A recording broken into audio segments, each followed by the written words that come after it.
All right, and we are live.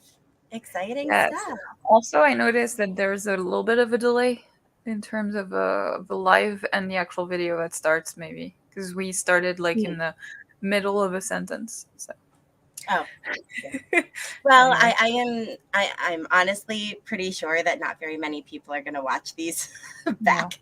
Probably just me, like skimming back through, skipping all of the Hmm. talk or all of the reading sections, just to be like, did we sound silly? Then be like, no, we didn't sound silly. We Yeah. sounded fine. Yeah. Yeah. Uh, Yeah.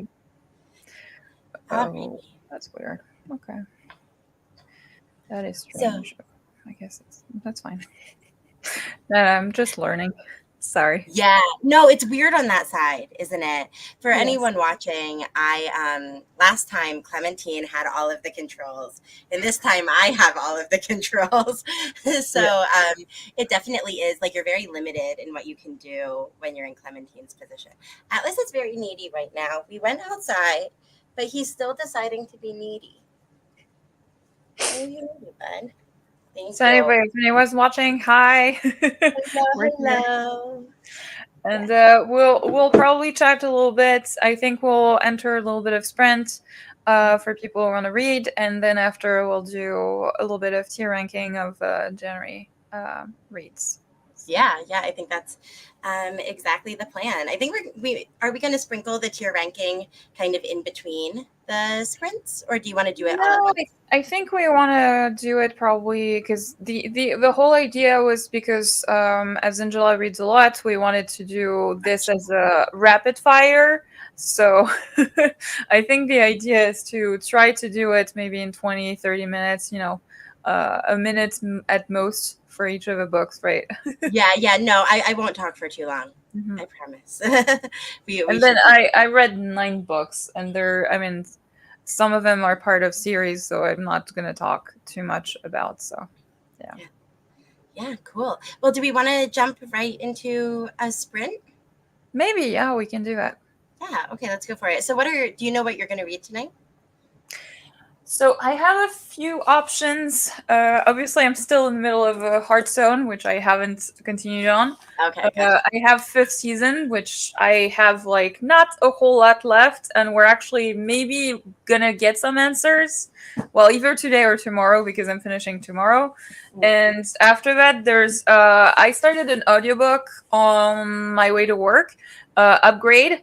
I'm already 2/3 in, but I really don't like it too much. But it's Mhm. also a very quick read because it's Blake Crouch is a sci-fi I've thriller. heard that that one moves really fast. Kind of all of like Crouch's stuff.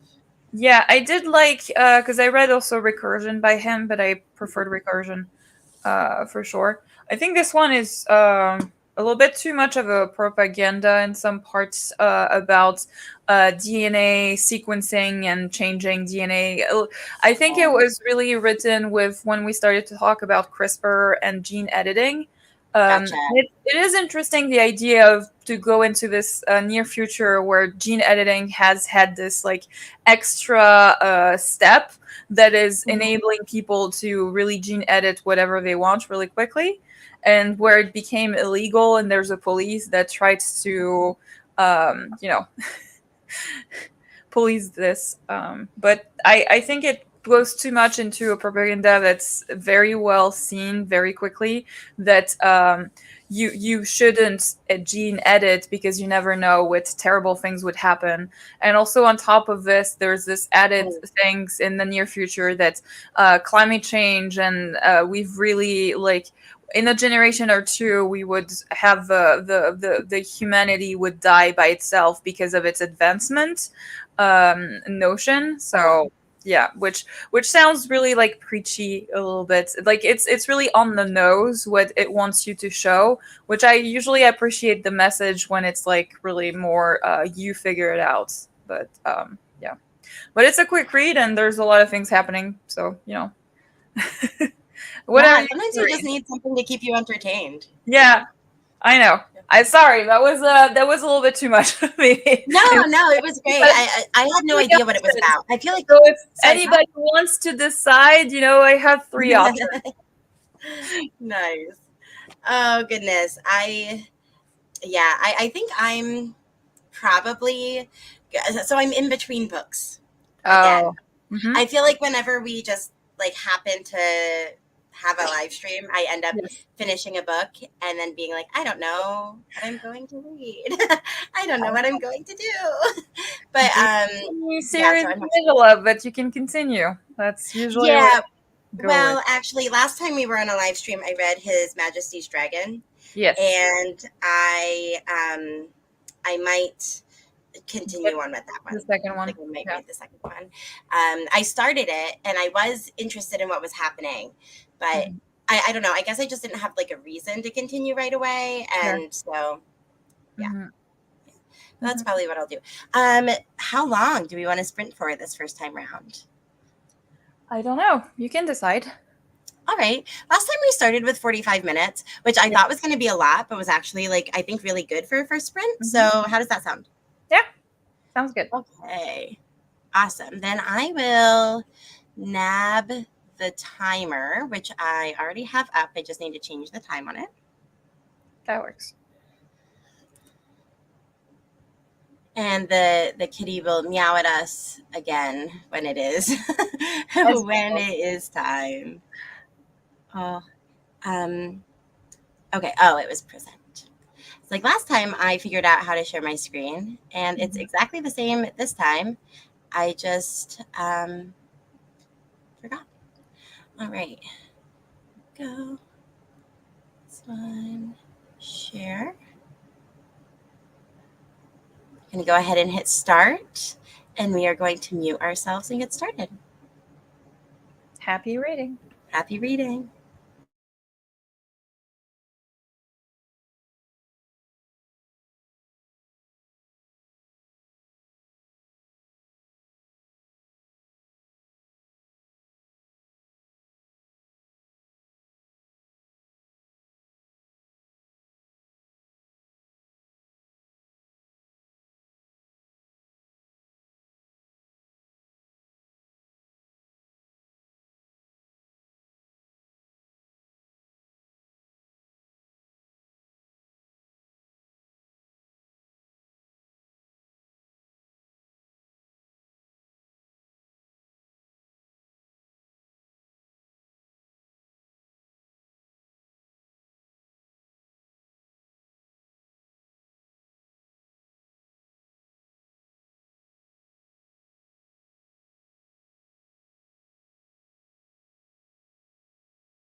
It did scare me. It did. I was like, I was concentrating very specifically on my crochet, and I Uh, got very startled. and I read the whole 8 pages. Yeah, I did. I also did not get very much accomplished for a variety of reasons. but Yeah, we did. Like we were not to reading, but also like since I was just working just before, and I you know just arrived for the sprints really quickly. This book, the fifth season, is really requires all your brain power. So I started to read and had to reread a few passages. yeah, I so I'm funny finally story. back into it now, but Oh, it that's good. took a while. Yeah, is it still as intense as it was last time? Like the content this time around? The content, yeah, it got even worse at some point. But although I think the passage I read last week was the worst that I ever read in there, with Okay. child abuse. It was bad. But I would say the problem that I have now is mostly because the writing is very mysterious, and Mm, it takes, because I mean purposefully the author is like letting you know really little by little what's happening, and there's some different POEs that have different timelines, so it's intentionally not really said, and you discover as you go.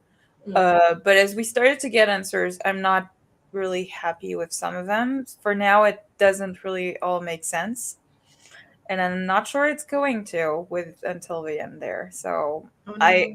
I, I don't know. I'm not loving it as everybody else seems to. Mm. Maybe Although it'll all come together in the end, and then you'll. yeah, but I did talk to a couple people who were not as in love with it as as all the reviews that I mostly saw online. So it's not like it's mostly everybody loves it, but there are some, obviously, there's still people that don't agree to anything, right? I mean, I have to say, if I was going to read an N.K. Jemisin and I knew nothing, I Yeah. probably she has a different series that's about like gods or something. Um, one of them is Mm, called, I think, the Obelisk Gate. I don't know if that's the first one or if that's the second one, no. but The fifth season is the first one. The Obelisk Gate is the second one. oh no, It's a, okay, then I'm thinking of it. It is a different series. I know. Let me it refresh might my. be the Hundred Kingdoms, because I think it's more of a fantasy with a little bit of romance, isn't it? I don't know how much romance is Well, in it, if I'm being honest. I don't think there's a lot in there, but I think it was it is more a full fantasy, not fantasy sci-fi like this one. Yeah. Um, Yeah, I think it's the 100,000 Kingdoms, yeah, the the Inheritance trilogy. That's what I'm remembering. mm, So the first one is the 100,000 Kingdoms, the second one yeah, is the Broken Kingdoms, and the last one is the Kingdom of Gods. And I think that if I were to just like be looking at her list of books and like, oh, which one do I want to read without yeah. any like outside influence, that's probably the series that I would Mm, pick. It's the one that appeals to me most. But yeah. everyone loves the fifth season. They love the fifth season a lot. They love the fifth season because of its whole like I mean a lot of people mentioned the plus twist at the end, which I don't think I'm there yet, but I should be close to it. Because there's only I mean I have 100 pages left, I think. Yeah, Mm. like 100 pages left, so it should be there. But they mentioned this, and I think the fact, and I think it goes hand in hand with the fact that it's a blend of fantasy sci-fi, Mm. and there might be something with there. But also I think they mention a lot this second person POV. There's a lot of talks about this because Yeah. it's not that it's not that commonly written, right, as a second POV. But I think the problem for me is I actually related more to the POVs that didn't have this second character POV than the actual character with the second one. And I think the problem for me is that those chapters are the most vague of them all, and that's where sometimes at some point I even reread the chapter before that POV, because there was a time jump, but we really were dropped right in the middle. um and sometimes something really don't make sense. At some point we had a sort of reveal about the magic somewhere, and like something more about the magic, and I was like, yeah, Mhm. but why didn't we, since we were in our head in second POV, why didn't we talk about her actually feeling it at some point? Right. So, but anyway. Yeah. Yeah. No, it definitely sounds like one of those things that I would have to read to like really have an opinion on. I haven't read a lot of second person. It's not a very popular choice. So I Well, think for very good reason. I do have to say I did like it in the beginning, the first or second chapter, because it was really powerful as a get go, to get into what's happening, especially like terrible things that are happening just at the beginning. Mhm. Uh, that she the premise is that we're following this woman who's trying to find her daughter, and her husband killed her son and he took her daughter. So she's trying to find them. And so the first chapter we see her in is just after she's really at the first stage of grief, which is denial. And it's really written really well, that part where she really does everything she can not to think about it. um so it's really well done, but after that there's like, it's so chopped up to me that it was really hard sometimes to read and understand what was happening, but yeah, that's Yeah. all. Anyway, do you want to start on the tier ranking and do it rapid fire? Sure. I mean, we can definitely do it now if you'd like. So, for context, because I think we're going to chop this into like maybe a little like kind of short video to also post on the channel.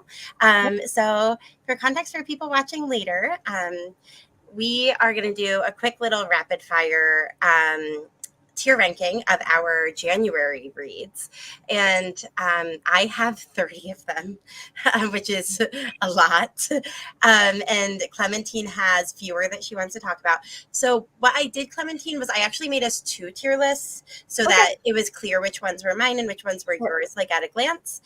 Would you like to go first, or would you like me to go first? I can go first, that way I try to be quick and rapid fire as we want. So I read 9 books in January, And and we're gonna talk about 6 of them because simply because so one of them is part of a series that I'm actually a manga series that I'm actually reading in French anyway. And it's not, it's not objectively good, and it's not like a series that I love so much, but it's just whenever I'm back in France and the holidays is just a little bit of fun. And another series, a couple books of like Dracon Shifter romance. So they're also not really good, and I'm really thinking, the blurb lied, and two, I should never have finished that series. But anyway. yeah, I'm not sure. I'm just going to pause us talking for a minute and I'm going to try to get rid of this ad. Actually, I don't think I can exit out or get rid of it. I thought that Can you I just tried. zoom in and like not have that Maybe then? I can. Just Um, like, oh, did that hey, actually fix it? Oh, no. no. Nope, it did not fix it. Okay. Okay, Um, I I see something on the left, and yeah, that's yeah. okay. That's okay. I think it will always be there. That's fine. Okay. Alrighty. So, which one would you like to talk about first? So I think before we go into the tier ranking, we should explain the tiers. Absolutely. So these are Clementine opinions. And I am going to officially give Clementine the ability to each month revise her opinions if she would like, because I think it would be really funny if these tiers, if we learned new things about you each time round. Or next Um, time it can be you. oh, You that's true. get the points. So Yeah. not And the reason we chose Clementine's opinions here is because when I'm ranking mine, I'm not going to rank them by how much I enjoyed them. I'm going to rank them by how much I think Clementine would enjoy them. yes. So it's a little bit different, a little bit wacky. But, And next month we can do that. I can be yeah. the one to try to rank it as you would like. Because right now I'm gonna rank it as I like them, right? Yeah. So up there is chocolates, really. I mean, I think Who the only doesn't people love who chocolate? don't love chocolates are probably the ones who are allergic to it, Yeah. unfortunately. Bookmarks. I do like bookmarks. I do have loads of bookmarks, and every time I'm super happy to get a new one. And I do love to color code the bookmarks to go with the book cover. So, fake dating, I would say I'm neutral about it because I've had books where I love it and books where I didn't really like it. So, I'm good either way. Spinach, I can eat it, but it's not my favorite food ever. So I would say mid, mid, up there. Fair. Especially like cooked spinach, I really don't like it. It's too slimy. And I put miscommunication as the worst because usually I really really dislike it, especially in romance books and the very smooth communication. I'm usually never gonna like it unless it's mixed communication just when they meet at the beginning and not when they started a romance. Anyways, so let's start with The Strange Case of the Alchemist's Daughter by Theodora Goss. So I would say that I will put it in fake dating. Unfortunately, I it's really a mid tier. I think I gave it 3.5 stars out of 5. Mm. I I really didn't connect to all the characters. I think because in this book we meet essentially 6 different characters as we go, and there's really a lot of them, right, to go to, so that I couldn't connect to anyone really in depth. I did really love the aspect of this retelling of different gothic fairy tales and all, associated together. And I will certainly continue this. It's a trilogy. I will certainly continue in the trilogy, but midpoint. Poison Study. I mean, I did give it a 3.5 stars, but it is below Strange Case, so I would put it in spinach because I simply in the fact that I'm really not sure I will continue, to be honest. I know it is a beloved series for those who were like, if they were reading it when they were teens, for example, when it came out. But I could see the strings being pulled as to what was happening. I could see everything that was going to happen, all the plot twists that were going to happen. One of them I really discovered from the get go, right at the beginning. And it just happened right at the end of it. I was nearly sure that it was not going to be revealed in that book, and just like 50 pages from it, they did. And the romance, I really didn't see any chemistry in there between the characters. Also, would you really fall in love with somebody who poisoned you and gives you a remedy every day against it, and he's the master, and he's basically enslaving you to do this poisoning, to be the poison, the poison taster to the ruler. I didn't believe it anyway. Moriarty the Patriots is a manga series. I'm slowly going my way through it. I will put it in fake dating. It's fun when I read it. There's a sort of retelling of Sherlock Holmes in there, obviously with Moriarty, and I've really enjoyed it so far, but it's not my favorite. That's fine. Emily Wilde's Map of the Everlands. I have to put it in fake dating too. Oh wow. I gave it 3 stars too. I did like this second installment better than the first one, and I do have to say the writing style worked a bit better for me. I'm Uh, surprised you continued on if the first one you liked less than a 3 star. I I I did, yes, but I put it less than a 3 star because of the writing style, but the world itself had potential. And I was interested. I think it's a series that I will never give 4 or 5 stars, 5 stars to for sure, because it's this weird blend for me of like this cozy fantasy with really scenes that are really disturbing or very nearly horror esque in some ways. They're really ominous when you go to the fairy world or there's any kind of phase involved, and I don't think that works so well for me and as it would for other people. But I'm invested now. I like the characters. I like the romance. So, you know, I will continue. And I got Yeah. an arc of this one, so, Yeah, I guess that makes sense. I was not I did not make it through the first book. I made it maybe about 20 Mm. minutes into the audiobook and No, then I let it can go. I can definitely say, and also it's one that I probably wouldn't have gone through with the audiobook. I do Hmm. have to say, because it's with the annotations, there's a lot of them, and I think with the audio it would be too much, probably. Okay, we're you can put both Paladin's Faith and Says Blot in chocolate. Oh wow. They're both, sequels in a series that I really absolutely love. So they're easy 5 stars. Easy also new favorite series of all time because I love all the characters. So Paladin's Faith is part of the Saint of Steel series, this fantasy romance series by T. Kingfisher, and following some paladins, warriors, and obviously every book is a companion novel focusing on a set of characters and a new romance, but I really love the overarching plot and the world that we see.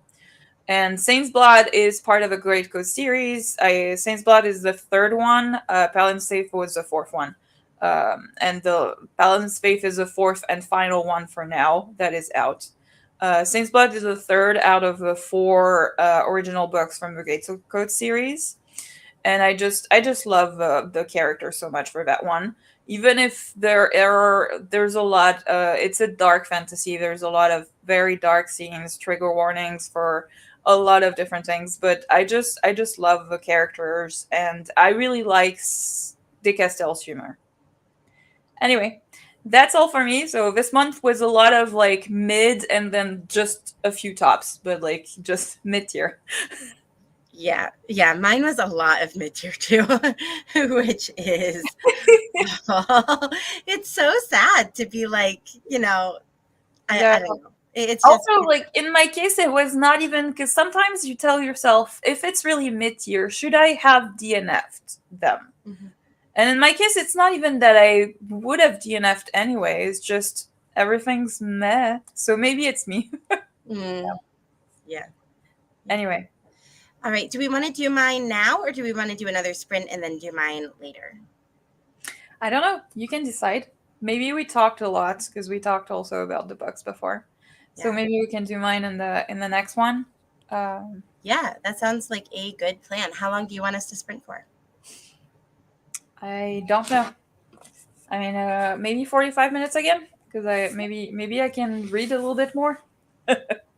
Yeah, I was like trying to crochet as I was reading, and I was at first I've been trying to make like little Valentine's hearts, and they're very cute when they come out, but I totally messed one up. So this one is a good one. Oh, it's a cute one. Aww, Oh, that is thank you. cute. But I want to make a little garland of them to go by the library Oh, door. mhm. But like I just they're they're too complicated for me to make. They're not actually hard. I think anyone who has some crochet skills could do them, but like it, they're the stitches are too varied, and I haven't made enough of them to feel like Hmm, fast and comfortable.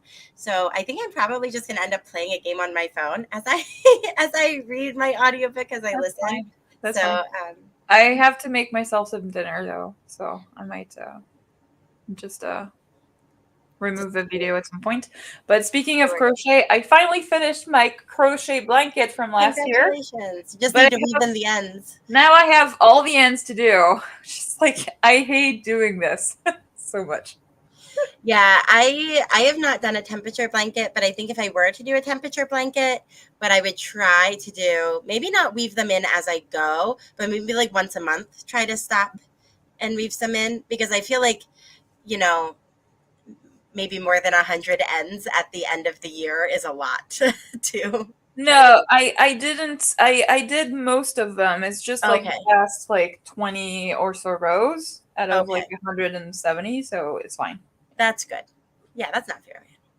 That Also, way you know that I read 169 books last year, so 'cause it's lots of books. lots of books. Very impressive. Okay. Awesome. Okay, I am going to try to set our timer. Sure. Let's see how this goes.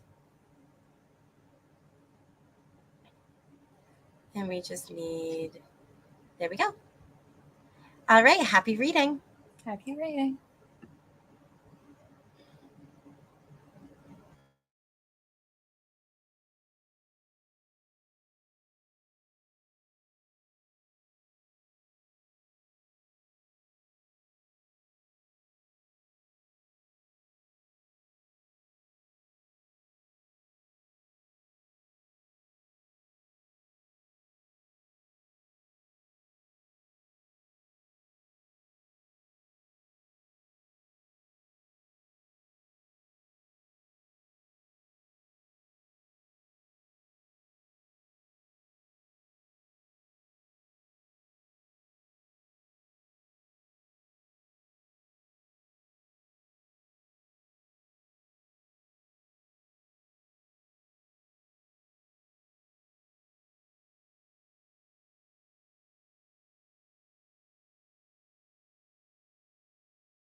Okay, how did everyone do? I managed to make dinner, eat my dinner. Well, pasta very quickly. And I switched to Upgrade, which is an audio, so I read about 10% of it. So I'm Nice. up to part 3 now. So not too much left. 1 hour left at 2 times speed. Anyway, what did you read? Yeah, so I am still working on Throne of Jade, which was great. And um I am now at 22%, but I realized about halfway through the sprint that I didn't check in between the last sprints. So I don't know where I started. But right now I'm at 22% and I am enjoying it. My brain is having kind of a hard time kind of focusing on it, but Sorry. Mhm. it's what it is. So welcome to this reader. Welcome. So they're reading Only for the Weak by Natasha Bishop. And I saw this come up, I think, kind of early in the sprint, and I looked it up. And it does look like kind of a provocative, like interesting romance novel. So I might end up picking up something by this author pretty I heard of this book in, I think, a couple of 2023 favorite books list. I think it came out in 2023, so it's a pretty recent Yes. release. But I don't know how I haven't heard of this author. She seems, um, I don't know, like right up my alley. Mhm. So yeah, adding it to the very long TBR. And this reader did read 30 pages. So congrats. Um, and then hi Nicole. Um, Okay, The Confession of Nat Turner. I actually don't know that book. Have you heard of it? I've never heard of it, The name but Nat Turner rings a bell for me, but um I'm gonna take a look. Hi Maria, welcome back. hi Maria, welcome back. Welcome back. It's a historical fiction. Mm, okay.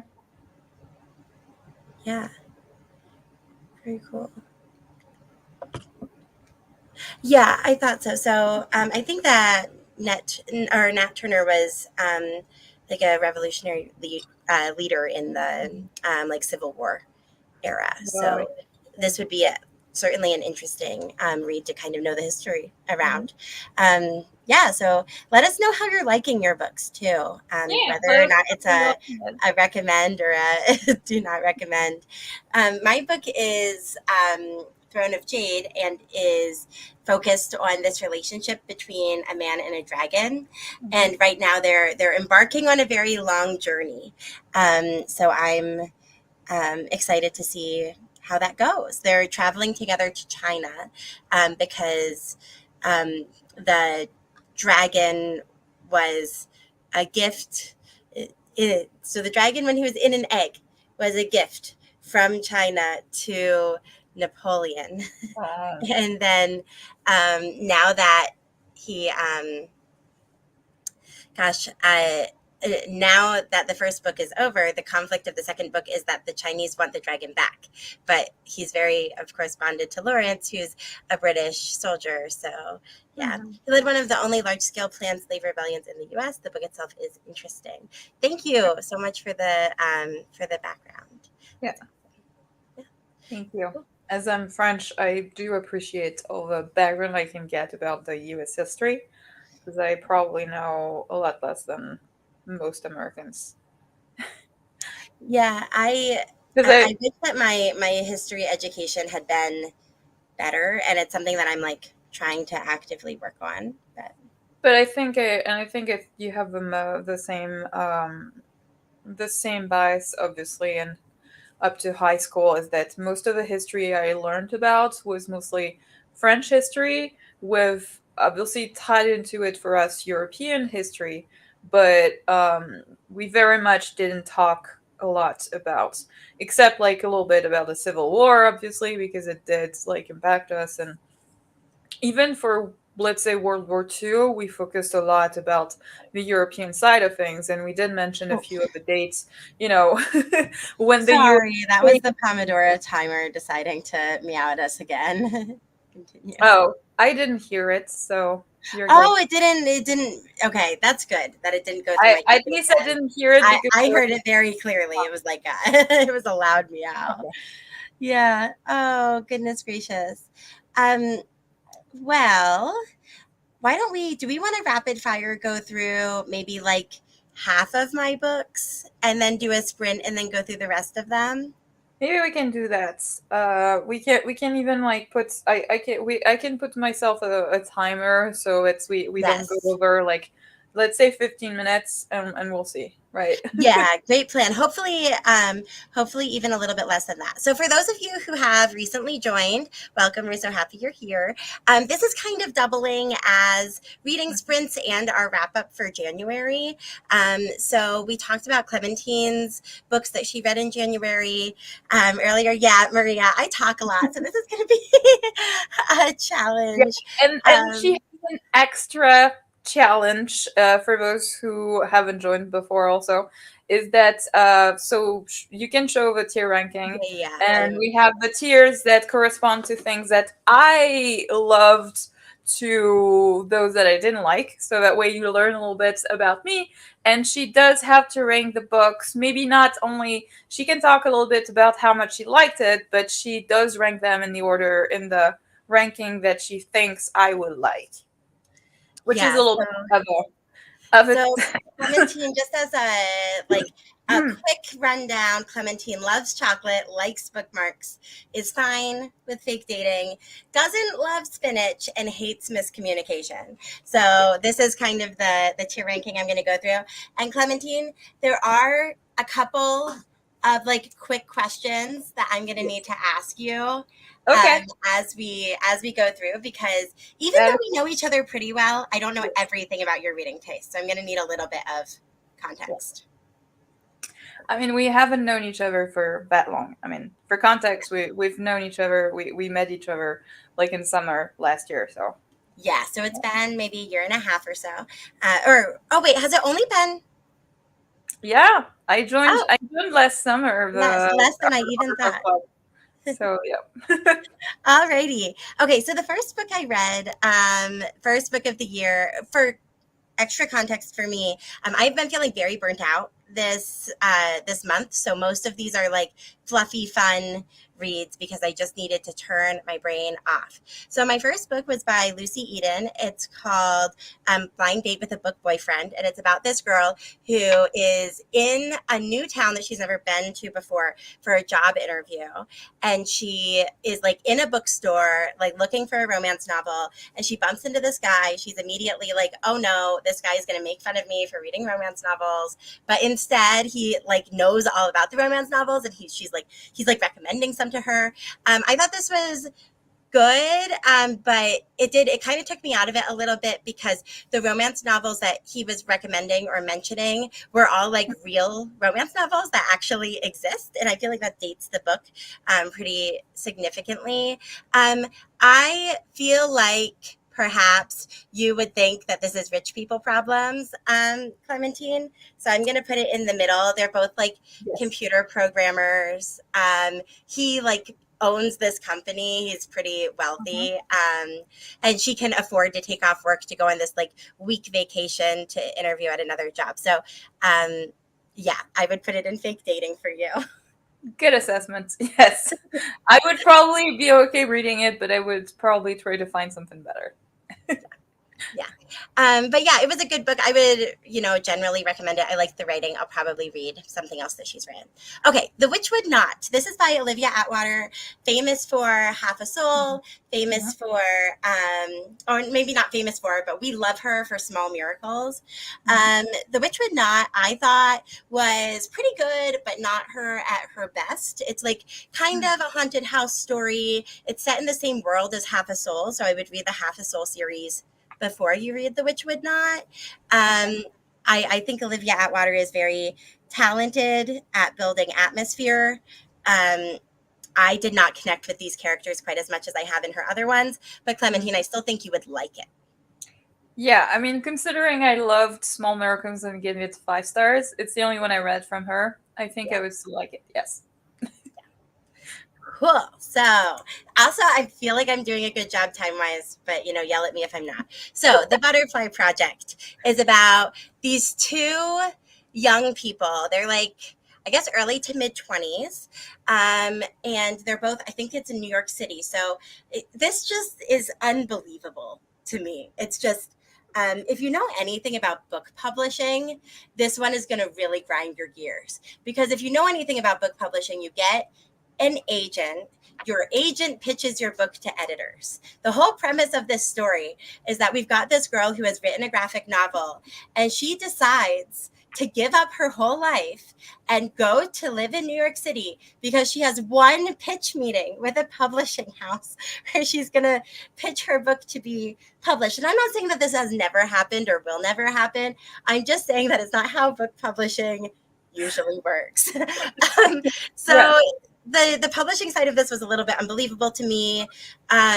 The main male character in here is pretty interesting. He's an ex-con. He was like kind of caught up in this thing when he was a kid, and yeah, so he spent several years in jail, and he's on probation now. They end up kind of in a forced proximity sort of a situation because of financial stuff. I like this book fine. It's definitely like trying to tug on your heartstrings. I think the real world stuff just like invaded a little bit too much for me. I couldn't quite get past it. And I think, Clementine, that you might have the same problems.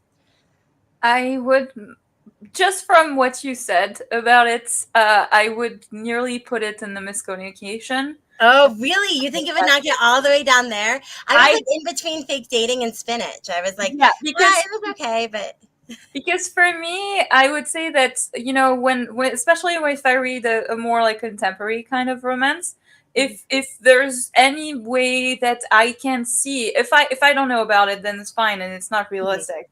But if I can see, if I know that it's not realistic, I'm out of the story from the beginning, and I really can't go past it, and Yeah, I don't connect because I keep thinking about it. gotcha. Gotcha. Oh goodness. Alrighty. So the next one. I read Technically Yours by Denise Williams. I like Denise Williams a lot. At least I think that I like her a lot. I've read several books by her, and I keep reading books by her, so I guess I'm enjoying them. This one's kind of a second chance romance, but kind of not. There were these two coworkers, and they like almost had a thing, but didn't have a thing, and then she left, and he's devastated by the fact that this girl that he like almost had a thing with left. And so she gets they end up reconnecting at a different job, and they still end up with this like weird coworker dynamic. So like they're building this relationship, but it's kind of in secret. He is, again, I'm gonna put it right with Fake Dating, but, well, no, I'm actually gonna put it in Spinach. I don't think that you would hate it quite as much as the Butterfly Project, but not the miscommunication, the rich people problems in this, I think, uh, would Is worse. potentially impact you. However, I think that that might be outweighed by the women in the business world, Uh, dynamic. So yeah. like she is Sure. struggling because she's like trying to do stuff. She's like trying to run a nonprofit, and she keeps hitting up against these walls. And there's like some misogyny there. So I think you might at least be sympathetic toward that. Mhm. Yeah. Alrighty. Next Maria book. was saying for the last book that's very self-confident to drop everything for one pitch, which, Yeah. yeah, I totally Yeah. agree. It's wild. It's just like it's really a choice. And she gets there, and the pitch does not go perfectly. She basically gets like a revise and resubmit. And so it's I mean, she could and have she's like gotten a surprised. flat out rejection, though. You know. Yeah. Yeah. Well, it's a rejection from the publisher, but one of the assistants is like, "Hey, we think that it has like I really think it has promise. I'm willing to repitch it for you if you make these changes, whatever." Okay. Hmm. My next one was Bryony and Roses by T. Kingfisher. Hmm. I'm going to put this in bookmarks because I think that you might like it, especially. Well, here's my question: have you read Beauty by Robin McKinley? No, I Then I haven't. think that you would probably like this book. Um, this is a version of Beauty and the Beast by T. Mhm. Kingfisher, and it's just the vibes are so much like Beauty by Robin McKinley that I struggled with this book a little bit because it felt kind of derivative of that story. Of Okay. course, both of them are derivative of the original fairy tale, but it was so similar in like tone and order of Mhm. events, and just like there were so many things that were really similar that it kind of took me out of it a little bit. Um, Mhm. but but this one's a really good take on a Beauty and the Beast retelling. Yeah, I thought it was fun. It was good. I think I also would put it there, simply because I mean I've loved everything I read by T. Kingfisher, but usually the Beauty and the Beast retellings, everyone I've read so far, which is not a whole lot, but everyone hasn't been like I haven't loved any. Hmm. So and retellings No, are, I think I it's mean, it's so hard to hard like to, really love a retelling that's like a strict retelling as an yeah. adult. When I was younger, I loved a whole bunch of like pretty strict retellings, but now Yeah. I really need my retellings to be doing something kind of special in order to love them. But I thought this one was fine. I liked it. Yeah. Um, okay, cool. So the next one, um, I I'm in between bookmarks and fake dating for this one for you. Okay. And I don't know which one it will be. So you can listen to my description and then maybe you can make an adjustment. But so Kissing Kosher is about these two bakers, and they're from two rival Jewish in New York City baking families. And Okay. so one baking family has gone like the sellout route where they sell like frozen stuff now in like grocery store aisles. So they've got this huge company, but it like doesn't have any soul, you know. And then the other baking company is still this like it kind of functions as a mom and pop bakery. They've got like they employ people in their community. Everything's super cute and fun. Yada yada yada. So kind of the big sticking point here is that, or maybe the big selling point here is that our main female character has a chronic illness. She has IC, I think it's interstitial cystitis, which is like a bladder sort of a thing. You can look it up. It can be a really debilitating condition. Um, and so I thought the representation of that illness in this, I mean, I don't have a chronic illness, but I've heard from some other YouTubers who do that they found this representation to be really meaningful to them. And Mhm. I thought that, like, the amount that the mailman character like really cared for her as they were going through the story was really lovely. The sticking point for me is there was a little bit too much lying for me. Just a little bit too much lying. Mhm. He basically lies his way into her bakery to work for her because his like emotionally abusive grandfather wants him to steal a recipe from her family, which Oh. is like um fine, but you're like a whole grown man. Can't we like not? So it felt a little bit late in his life to be making Mhm. some of the revelations that he was making. I was like, I feel like we could have addressed this sooner. But yeah, Mhm. generally great book, and I had a good time. Where do you think it would go? Do you think it belongs in fake dating? I think I would put it there probably. Um, it's not something I would be very attracted just to read like this because it sounds like a very standard rom-com movie that I would probably also just watch and be quick about it, you know. Um, I don't read a whole lot of contemporary romances to be fair. So, Yeah, yeah, I really did enjoy it. I enjoyed it enough to pick up one of her other books a little bit later in the month, so that will be coming up here soon. Okay, cool. so Probably the next print. sorry, what was that? Probably in the next print, right? Yeah, yeah, probably. So next one was The Moth Keeper. I'm gonna put this one in bookmarks for you. It's a graphic novel, like middle grade ish, on the cusp of YA, about this girl who is taking on this responsibility in her community to care for these like magical moths, these magical creatures, and the responsibility is very heavy and ends up isolating her. So it's about her kind of um, addressing this isolation and the people around her trying to support her, and kind of the community coming together to realize that all of this pressure shouldn't be on one person. So I thought it was a really beautiful little story, but I don't think that it would be like highly impactful for you. Yeah, I've read a couple of like manga, a couple, like sorry, not manga, graphic novels that were like on the cups of like middle grade and YA, and I did have a good time. And it sounds like a book that, yeah, I would say that I like. I would never like maybe give 5 stars to, but Yeah. yeah, Yep. definitely. Alrighty, The Rook. I how do you feel about aliens? I mean, I mean, I like it. It depends with what. Okay, and then how do you feel about like secret spy novels? Oh,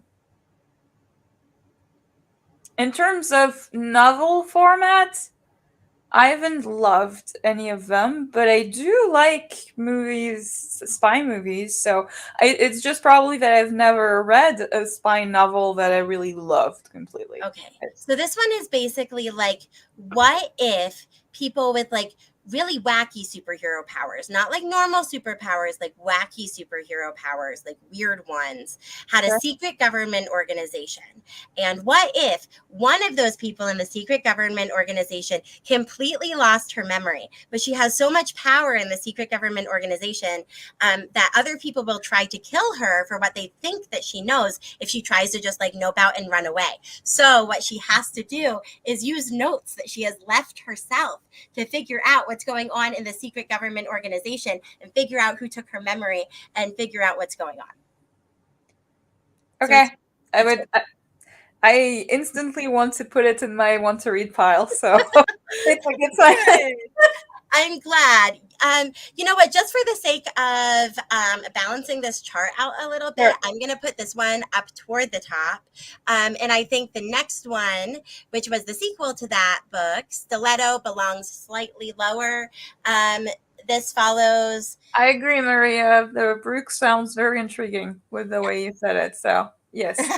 And I'm I see that my library can have it right now, the audio, so I never know. I sometimes need an audio for a drive, and I have a lot of physical books here that can't have an audio very easily. So, yeah. maybe I'll pick it up I soon. also do own it physically if you decide you want to borrow it. But it's it's very good. I read it on audio and I didn't have too much of a hard time Mhm. following it, but it does, there are some moving Yeah. parts. So something to be aware of. Okay, next. Stiletto is a follow-up. It's the same series. It's not quite as good as The Rook. We're following slightly different characters and they aren't as appealing. Okay. Alrighty. Codename Charming and Battle Royal. I'm going to talk about these together. I do not think you would like either of these. I do not think you should read these books. These I like are. how quickly you put them in the in the last tier. I enjoyed them. They are fluffy romances. They are Mhm. fun. There is nothing. Well, no, there are things wrong with these books, but there's nothing like absurdly wrong with these books. Like people should read them, give them a chance. They're fun. Mhm. But these books don't know what they are. They go from like stumbling, like falling over, like so the first. So Codename Charming is technically the second book. I read it first, but they're standalone, so it doesn't matter. But it opens with this assistant. There's an assistant and a bodyguard for this guy who's going to marry a princess. So he's like a public figure, right? We've Okay. got a public figure here who's going to marry a princess. He's not involved in the romance plot. It's all fine. So his assistant and Mhm. his bodyguard are both like around a stage as he's about to give a speech. And he like, okay, Maria, I'm sorry that I did not that I do not agree with you.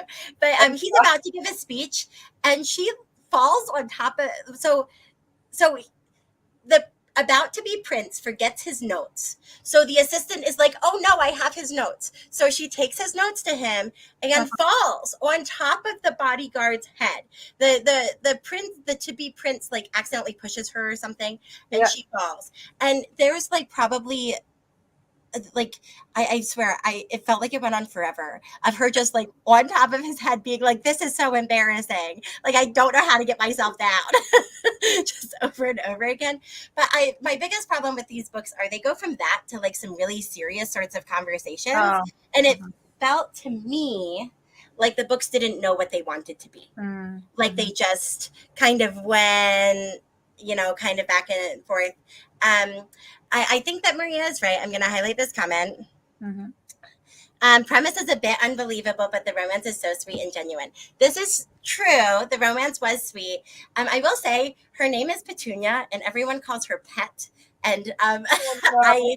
I, it should have been cute. It really should have been cute. And anyway, but I liked it enough. I liked it enough Mhm. to read the author's other book. So, like, if you have an extra afternoon, Mhm. you should read it. But I don't think Clementine would like it, which is how we're ranking these today. Um, Yeah. I yeah, think I would even be more tempted to pick it up if it were completely over the top unbelievable from beginning yeah, to end, right? I agree. I Or, wish that it had leaned more into the zany. I was like, I signed up for zany. This was Mhm. wild. At the beginning of the book, I was like, wow, so crazy. I got 2 pages of this. I didn't know I wanted that, but like, I'm having a good time. Yeah. But then all of a sudden, it's like trauma. And I'm like, oh, Yeah. okay. And I had very similar feelings about Battle Royal, Mhm. which was technically the first book in this series. This is Okay. about the pets. It's about her brother and his romance. Okay. Um, and this one is centered around a baking show. So if you're like a great bit, oh my goodness, if you are a Great British Bake Off fan, you might really like Battle Royale. But I don't think that Clementine would like it. I mean, I But I do have a like friend. the Great British Baking Show, but I So think it's there's about other two books like that. judges on the show. So it's actually not about contestants, which Mm. I appreciate because I have Mhm. had, maybe I'll put this one up in spinach for you. I have had I've had enough of like reality show contestants in romance novels. I Mhm. really don't need any more. Okay. But I think the idea of like instead of focusing on the contestants, we're focusing on the judges. I think that that was intriguing. I Yeah. liked that as a concept. Uh-huh. Yeah. Yeah. All right, Nito. Maybe I'll just. I think I've accidentally ended up putting a lot of these in low for you if they're like contemporary romances. Yeah, but I mean, it's usually what happens for me. Okay, 5 more minutes, and then we go into a sprint. Okay, beautiful. So, this one switched by Sarah Reddy. This is the first book I've heard of from her, first book I've read from her. This I got for free on NetGalley as an ARC. Mhm. And I'm going to explain the premise. I feel like I read a lot of kind of wild books this month. So the premise here is that I don't remember their names. I'm sorry. So our female main character and our male main character um, Mhm. are both like physicists. Oh, wait, I forgot that they were physicists. Never mind. This is going straight down into miscommunication for you, Clementine. They're both physicists, and they Mhm. work in this like big fancy, I think like astrophysics lab with like a fancy telescope. And she's like, Okay. it's the best lab ever. It's the only place I've ever wanted to work. Yada yada yada. So he's like her project lead, which I Okay. think kind of makes him her boss. But anyway, they don't like each other because they had like a one night stand a long time ago.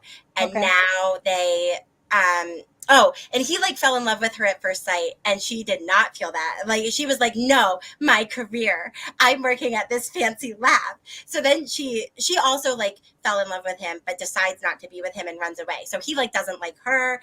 Okay. There's tension. So they're in the lab one night and there's like this crazy storm or something. And all of a sudden their brains switch bodies. It's like Freaky Friday. Oh God. They like Okay. wake up in each other's houses and they're like, what's happening? And we're in her head, I think, for most of it. I don't think we're ever in his head. What I Mm. will say is if you want to listen to an audiobook narrator absolutely being put through their paces, man, this poor audiobook narrator, because he is British. Yeah. So, but their voices have they're putting so like she has to have a male version of her voice for when he talks, and a female version for when she talks. Yeah. And she has to have a male British version and a female American version. Okay, but then they switch bodies, and they have to convince the people around them that they're each other. So she also has to have like a Oh, female I see. version of him talking in a British accent because that's how he talks. But then when she has to have a female version of a bad American accent and like a male version of a bad British accent and a male, it's just it's wild. It's wild. I thought this book was cute. They like it's I mean it's wacky as all get out. His brother just happens to be getting married that weekend, so she has to like go be his best man. And her mom ends up like going through a health crisis, so he has to like comfort her family as her. Okay. So it's kind of wild, but also kind of cute. I don't think it was bad, but it's just you got to know what you're in for. I mean, I feel like with the rest of the book, once they switch, I would probably find it really funny and really fun after that. But I'm doubting myself into being able to read up till that point. Yeah, Because so for a it while they're like, why did we switch bodies? Was it like this storm? Was it a physicist thing? Should we go back there and just wait and see if it happens again? Maybe it's this like fancy like telescope equipment that we're working with, or maybe it's I don't remember what science it is. But they're like, maybe it's the science, and it's obviously it's not the science. But Yeah. Yeah, I would probably, because like for contest, I am a physicist, so I would probably DNF probably whenever they start to have a term that really infuriates me a little bit, or yeah, no, something. I think you would probably end up noping out of it pretty fast. Yeah, because I would not, because it's not that I hate when everything's unrealistic. It's just that it pulls me out of the story and I can't enjoy it Yeah. because I keep seeing everything that doesn't work. So Alrighty, this might be the last one we do. yes. But A Curse of Queens by Amanda. I actually don't know if it's Boucher or Boucher. I've heard both. Yeah, so this is the second. A Promise of Fire is the Yes, first one, right? right. So A Promise of Fire is the first book, but there's like a trilogy about this one couple. And then this is like the fourth book that's starting the next couple's story. So it's not about the same couple as A Promise of Fire. It's about a new couple. I need to ask. So, okay. So I'm going to put this in fake dating. Uh-huh. And I'm going to kind of generally put all of the books in fake dating. I thought you were going to like this book. And then I read this one and I was like, oh, I forgot that the world building is very wacky. And I don't know if you would be willing to give it enough time to get through it. That you start reading this book and you're like, what is this author doing? Does she not understand how books work? Like this does, like the kind of the logic of this world doesn't really make sense. And I don't want to say why the logic doesn't make sense because it's kind of spoilery, but you start reading this book and it's in a high fantasy world, and then all of a sudden things that like there are too many things that seem like too familiar, and you're like, are you just borrowing something for this high fantasy world? What's happening? And I stuck through it, but that stuff has always made me feel a little bit strange. Mm-hmm. A Curse of Queens is basically the Odyssey, Okay. but in a high fantasy world. Okay. And it is fun, and I did like it. I didn't like this couple nearly as much as the previous couple. It's essentially like a brother's best friend, like childhood friends to lovers sort of a situation. And it's fine. It's fine. I was really, really looking forward to this one, and then I read it and I felt a little tiny bit disappointed. But also I've just been off this month. So it would totally be me. Also, it came out a couple of years ago and I fully expected that the second book was going to be available in this like little mini series, and it's not out yet. And I don't even know that it has a title or a release date. So that also made me feel a little bit disappointed. But I definitely do. If you're a romantasy gal, and if you don't mind slightly weird world building, I would say that A Promise of Fire is a good book to try because I really loved it. I remember I read it during a summer. You know how, if you can remember where you were for me, if I can remember where I was when I read a book, that's like really impactful. So I remember exactly where I was when I read the second Promise of Fire book. I was like going to a book festival. I was listening to it on the bus right there. Like I remember all of the things, and I Mhm. think that says a lot about the quality of the book. Okay. I would keep it there because I mean I don't mind if the world doesn't totally make sense if I can like the characters. Mm. And it's definitely a series that I, same as Maria, I've been curious to try this author before, as I've heard that it's a slow burn sort of romance Mhm. too. At least the first, series with the couple. Um, Yeah, I think we would have to evaluate our definition of slow burn yes. in order No, to perhaps call definitely. this a slow burn romance. No, definitely. There's because yeah, some people call slow burn, and I'm like, it's not slow burn for me. Yeah, So I totally understand. Yeah, I agree. yeah. But yeah, and you know, meh. World building that doesn't make too much sense. I think in fantasy it bothers me not as much as a sci-fi that's like rooted in reality, Mhm. or an urban fantasy also that doesn't really make sense in the world because you're supposed to be in a world that's similar to ours. Also bothers me more than if it's like a totally different world. I would say. But Yeah, yeah. I honestly like when we do one of those videos where we make each other read books. I Hmm. might give this series to you because I Yeah. just want to know what you think about it because it's Yeah.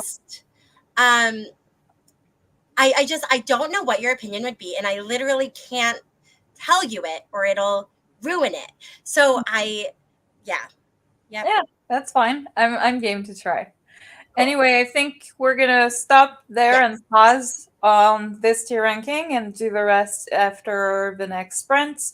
And Uh, Atlas and I are gonna go outside, and I'm gonna get another drink to have up here with me because I need water do you desperately. want to do 45 minutes then to have the time?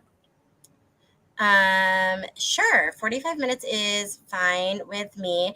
If I think if we do 45 minutes, then we'll finish the tier ranking and probably end the stream just Yeah. because I think we Sorry. are I know I am feeling a little bit fatigued.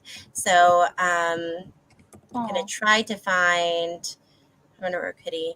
I don't think I fully like Yeah. realized how I should have anticipated this. I do Mm. not think I fully realized how tired I am after a day of work.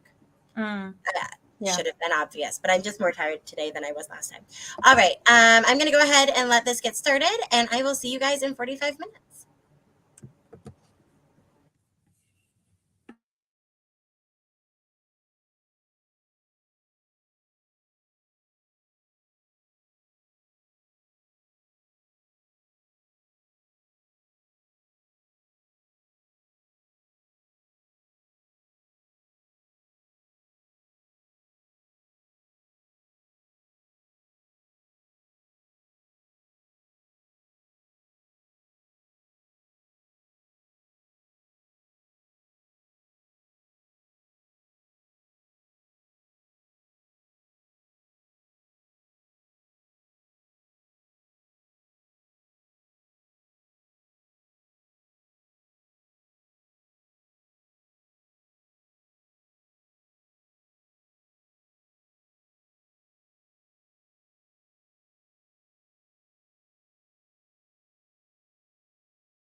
Hi. Uh, Sorry. I was trying to finish my book before the end, and I have like this left. so close. Oh I goodness. have like 15 minutes left to listen to.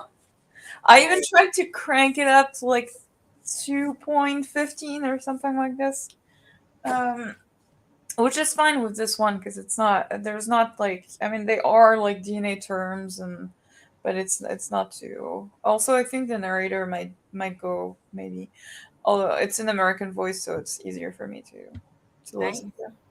Yeah, those of you who are watching, go ahead and let us know how you did during the sprint if you got anything done. I feel like it's getting kind of late at night. I know my brain is like not super I focusing did right read now. more now than I read before. I read like 15%. So hey. Yeah, so I took Atlas outside and I forgot my headphones here. Oh no. So I you was did like, know. oh, silly me. So Mhm. I'm only at 30% in my book right now.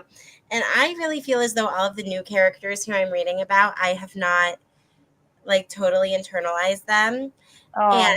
And I also realized like halfway through the sprints that I we were in the middle of a battle and I didn't see like I didn't notice that the battle had started.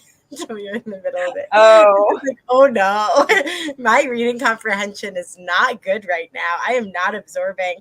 So we might have to go back Uh-huh. and try that again. Maria, that is a wonderful use of your time. um, Yeah. oh, That's I good. love your dog's name. I feel like Fox is such a cute name for a Mhm. dog. That's It awesome. is a cute name. I Yeah, agree. Atlas was hanging out with me up here for a little while, and then he was just like, "Nope, I want to lay on the floor," which he almost never says. So kind of sad, but I'm sure he will rejoin us eventually. Alrighty, should we get through the last of these tier ranking Yes. Yeah. reading wrap ups that we need to do? Sorry for anyone who was wondering what I was doing. It was just getting the ends of my blanket finished. I'm nearly there too, so Her let's finish beautiful, your rank. beautiful. Do you want to just do a quick explain of how you read the Yeah, book? for some people who've seen other booktubers, this is a book genre blanket. So this is the one for 2023, and the different colors. Each of the rows could respond to like one book that I read last year, and each of them is like a different genre. I only did like four, one for fantasy, one for sci-fi, one for romance, and one for other, because these are like And we want to give some snaps and some claps and some celebration for the fact that she did it and she finished yeah. it because I probably would have stopped after like 2 weeks. Oh, That seems to thank be you. my Thank you for yeah. that. I did start really late and then I left it for like 6 months, but I finally got like motivation again like in the fall and I decided I'm still gonna finish it even if it's next year. Yeah. Yeah. Thank you. Thank you so much. Yes, it was fun to do. So Yeah. I'm already thinking of the colors that I'm gonna do for this year and I'm hoping that I can get, like more on track. I am trying desperately not to spend money on crafting supplies because Mhm. I already have so much. Yeah. And when I saw, so I went over to Clementine's house or apartment the other day, and I saw her beautiful genre blanket, and I got such FOMO. I was like, I want to do that. I want to do it so desperately. And I looked at the yarn that I have, and I don't have enough yarn to make a blanket. But I Yeah. also know that if I buy a blanket's worth of yarn, I probably won't stick with it and do it. And then it'll Oh. be a waste of money. So I'm not letting myself do it this year. Mhm. But because I've been crocheting very consistently this month, actually for like the past 2 months, I've been crocheting a lot. So if I am still crocheting this much next year, I am going to let myself buy a Right. blanket's amount of yarn and crochet a blanket. I think it'll be super fun. We So can keep you accountable too. yeah. It just That's means that right. every time we do live streams, y'all Yeah. need to be like, "You're crocheting something, right?" Question mark. Um, Oh, yeah, I'm Maria. See, always Maria, that fun. would be me. It would be me. Mhm. And I don't even blame you because I've done this with so many things. So I have to say, I did start it in 2022, and I actually unspooled everything that I did for that blanket. I had like 30 rows made, but I never went beyond that. So since it was already staring me in the face, and I still had the unrealistic expectation because I, even in 2023, I still had it with me, the other unfinished one.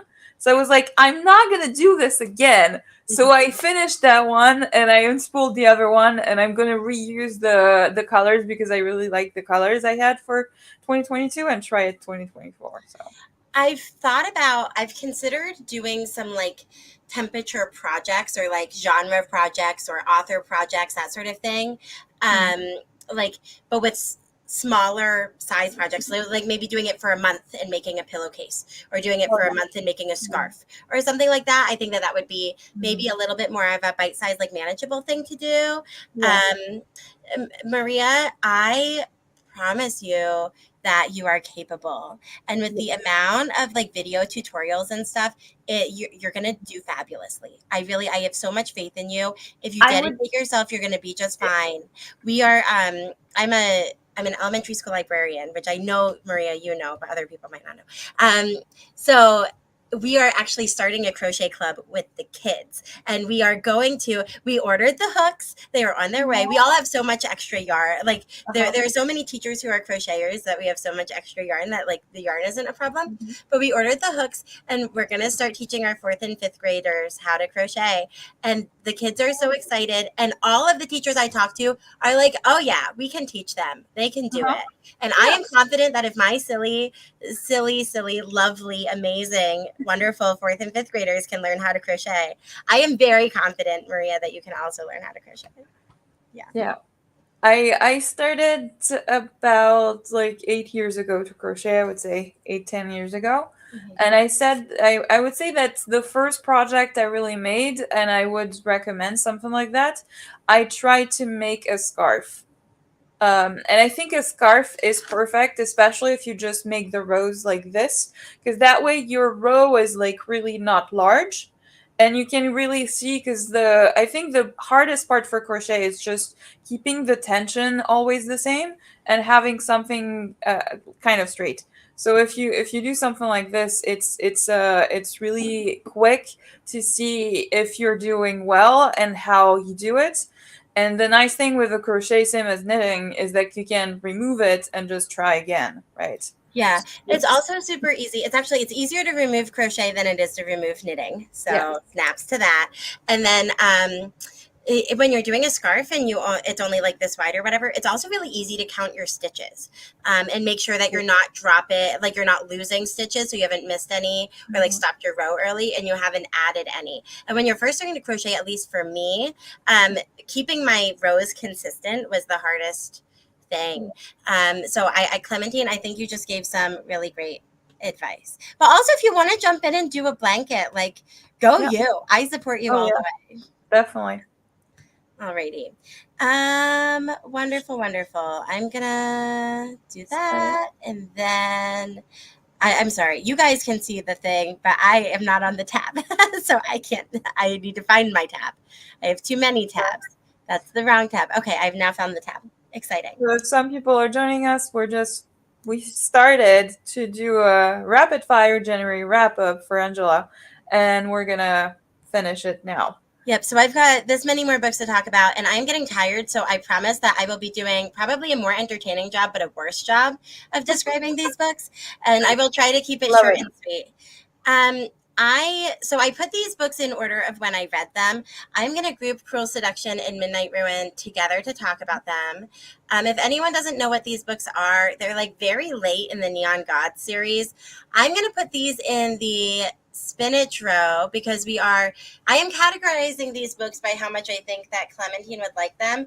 And Clementine has decided not to read this series. I think that if Clementine continued to read this series, she would kind of roll her eyes at most of it. But I don't think it would quite end up in miscommunication. But Clementine might have another opinion to share. No, I think exactly that. I did read some Katie Roberts, not that series. I've read that series has a lot of smut in it, so that would probably bother me already, Yeah. for sure. But Yeah, I think most of her stuff does. I I did not like the first book at all. Mm. I liked the second and third books a lot, and for me, it has not kept up. I just don't think I like the characters as much now, and it feels kind of samey. I think that I'm done. I think that Yeah, that's it for me. I the only reason why I read these two books is because I got Midnight Ruin as an arc. Um, Mhm. so I and I already had Cruel Seduction as a like a previous Libro FM Okay. um, review copy. So Okay. I I thought might as well read them. There Mhm. wasn't a reason not to, but no, I did not find so it's exactly what it says on the tin, and it's you know what you're getting. If you're Yeah. this far in the series, you're gonna read it, or you're not gonna. Like I'm not Mhm. gonna try to convince anybody or not convince them. Um, I yeah It's one of those that I would probably be okay with reading one, but I would not read many because then it would be exactly the same thing over and over again. yeah. But yeah. Um, Okay. this one, oh my god. Um, Oh, I'm so there. sad. I'm so sad about this book, Clementine. I'm so Okay. sad because I loved it so much for so long, and Uh-huh. then it just took a nosedive, and I was so Oh. devastated. So for the first 80% of this book, you wouldn't like it Okay. because so for context, Clementine does not like rich people problems, and Clementine does not like reading about famous people. And so this book is about a famous like British footballer and Oh. um, Mhm. his ghostwriter for his memoir. And so it's cute and they're cute together. And Uh-huh. it's like really consistently cute. And he's like grumpy and she's like sweet and it's great. And it's good plus size representation. And it's like everything's lovely and wonderful. And then the last 10% of this book happens. And it just comes out of nowhere. And I'm not going to say what it is because, like, you might want to read it, but I would recommend reading until you feel happy and then just stopping because the end of this book is not worth the it's not worth losing your joy, and the rest of the book had so much joy. And I Uh-huh. think I'm gonna read from this author again just Uh-huh. because like the fun feelings were fun and I had a good time, but then like Yeah, it but if you put you through this ruined it. disappointment all the time, But that's maybe she'll do better next time, you know. i i, okay. Okay. I don't. Okay, we we might have to when we're not on a live do like a spoiler. Yeah. Maybe at the end of the year we'll pick the books that we want to rant about, spoiler Yes. filled. And I think that this one would be on that list because it was just the last 10%. Man, I I'm very was ready sorry. to give this book a 4.5. Uh-huh. If the ending had really landed, like maybe even a 5. I was having such a good time, but Okay. then sad. How much did Okay. Oh, sorry. Go ahead. how much did you give it? I don't remember. It might have been. I might have still given it a 4 because Okay. so much of it I liked. Uh-huh. I'm looking at my rating now, but I might have dropped it to a 3.5. Sure. Um, but like so much of it was good, and then the ending was just not. Mhm. I ended up giving it a 4, which is what I Okay. thought. But So yeah. in terms of where I would put it, I would might probably put it in spinach Mm. because I mean I do not like usually rich people problems, but if they're not like whiny all the time about their problems, it's doesn't bother me if it's fun and it sounded a lot of fun and a lot of sweet, so I mean it's fine. But like the 10% also drop it down, right? Yeah, no, I will say this famous man does not want to be famous. He just wants to like do his Yeah. job. And he also he doesn't spend any of his money. That like she Oh. walks into his house and she's like, "Where is your stuff? Where is your furniture?" And he's Mhm. like, "I don't know, man." So then they it's very cute. She's like, "Why don't you have a couch?" And then the next time she comes over to interview him for his memoir, he like has a couch, and it's like, "Ah, Oh, how sweet." he listened. Right? It's Yeah. very cute. Mhm. Okay, anyway, next one. I am going so you have not started reading this series and it makes No. me so sad, Clementine. This I am. is sorry, go ahead. It is one of the series that I do want to try. I think I'm just really scared because it is a series novella. It's a series of novellas. But I am very, very curious to try. I also have a middle game on my Hmm. TBR too. But yeah, Yeah. I do want to start it sometime this year. At least one of them. Maybe the one that's physically on my TBR I should start with that one. But Yeah. So for those of us who don't know, this is Shannon McGuire's Wayward Children series. It, like Clementine said, is a series of novellas, and they are just lovely. They're just cozy. They're about these kids. Well, they're not. I say that they're cozy. They are cozy. They're like really lovely friendships, and like it's really wonderful. But also, there are like kind of some like darker and Mhm. like themes and things happening. But they're essentially these books are about this is where we realize that it's 11 o'clock at night and Angela's brain is whew, going. But these kids have all experienced essentially a portal fantasy story like Narnia or like The Wizard of Oz, where they have been transported through a door to another world that is perfect for them. And then they are coming back. Or they have come back to our world in some way. And usually they have been very impacted by this other world and they love the other world, and most of them want to go back. Some, not all of them do, but most of them would love to go back. So this edition in the story, if you love this series, you're going to love this one. This one hasn't been as much of a hit. Like people who give the whole series 5 stars has been giving this one like 4 stars or whatever, which is fine. I really liked this one. This was a hit for me. I thought it was fun. We were back with the gang. We got some of our old characters back again, and I always love that. There's a lot of representation in these books for different genders and sexualities and like all of the things, and a lot of mental health representation too. Like, yeah, read them, please. All right, next one, the matzo ball. Okay, so this is by the same author, Gene Meltzer, who did Kissing Kosher, which I talked about earlier. Mhm. The matzo ball also has like kind of chronic illness representation. So our female main character in this book has chronic fatigue syndrome, Mhm. and she's I'm gonna put this in spinach. I okay. So my problem here Mhm. is that the female main character has the a physical disability that she's like constantly up against, Mhm. and instead of like setting herself up for success, she's kind of in conflict with this guy, and she's a writer. The premise of the book is kind of cute, which I totally skipped over. So she's a writer, and she's a very famous writer of Christmas romance stories, but Oh. she's Jewish. So she's like this Jewish girl who's hiding a love of Christmas, and she like has this little writing room in her apartment that no one knows about. Her family doesn't know that she's a writer of Christmas romances, so she has all of her Christmas decorations hidden away, but they're out in her like little writing room all year, and she just like loves Christmas so much. But she goes to meet with her publisher, and her publisher is like, Christmas romances aren't really it anymore. We want you to write a Hanukkah romance. And she's like, but I don't want to write a Hanukkah romance.